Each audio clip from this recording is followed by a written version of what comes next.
मैं हूं अंजलि और आप देख रहे हैं PRJ न्यूज। तस्लीमा नसरीन ने अमित शाह से मदद मांगी। कहा, भारतीय रेजिडेंस परमिट एक्सपायर होने से परेशान हूँ।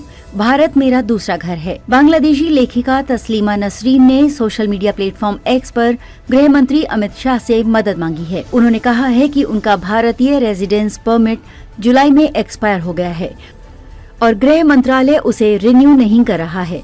तस्लीमा ने कहा कि भारत उनका दूसरा घर है और 22 जुलाई के बाद से परमिट रिन्यू न होने से वो परेशान हैं। उन्होंने कहा कि अगर सरकार उन्हें भारत में रहने देगी तो वे शुक्रगुजार होंगी। बांग्लादेश इस वक्त गंभीर सत्ता संघर्ष से जूझ रहा है। कुछ महीने पहले पूर्व प्रधानमंत्री शेख हसीना के सत्ता से हटने के बाद से स्थिति अस्थिर है। मोहम्मद यूनुस के नेतृत्व वाली अंतरिम सरकार इस वक्त लोकतांत्रिक संस्थाओं को फिर से बहाल करने की चुनौती का सामना कर रही है। नसरीन 2011 से भारत में रह रही हैं और उनके पास स्वीडन की नागरिकता है। वो पहले भी कई बार अपने रेजिडेंस परमिट के स्टेटस को लेकर भारत सरकार के अधिकारियों से कोई जानकारी न मिलने पर चिंता जता चुकी हैं। पिछले महीने उन्होंने कहा था कि वे नियमित रूप से अपने आवेदन का स्टेटस ऑनलाइन चेक करती हैं, लेकिन ये अब भी अपडेटिंग दिखा रहा है, जो इससे पहले कभी नहीं हुआ है। उन्होंने ये भी कहा था कि उन्हें बांग्लादेश और वहाँ की पॉलिटिक्स से कोई मतलब नहीं है। तस्लीमा के लेखन के चलते 1994 में बांग्लादेश में उनके खिलाफ फतवा जारी किया गया था। उसके बाद से नसरीन को कई चुनौतियों का सामना करना पड़ा है। उन्होंने भारत में शरण ली, लेकिन यहाँ भी बार बार उन्हें अपनी जगह बदलनी पड़ी। वो पहले कोलकाता और जयपुर में रहीं, फिर दिल्ली में स्थायी निवास परमिट के तहत बस गयीं।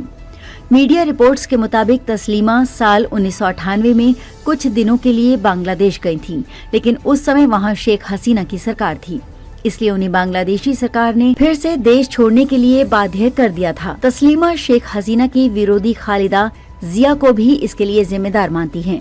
उन्होंने कहा था कि दोनों ने उन्हें बांग्लादेश में नहीं रहने दिया और इस्लामिक कट्टरपंथियों को बढ़ावा दिया। तस्लीमा कई वर्षों तक यूरोप में भी रहीं। शेख हसीना 2004-2005 के दौरान भारत आ गईं। शुरू में वो पश्चिम बंगाल के कोलकाता में थीं।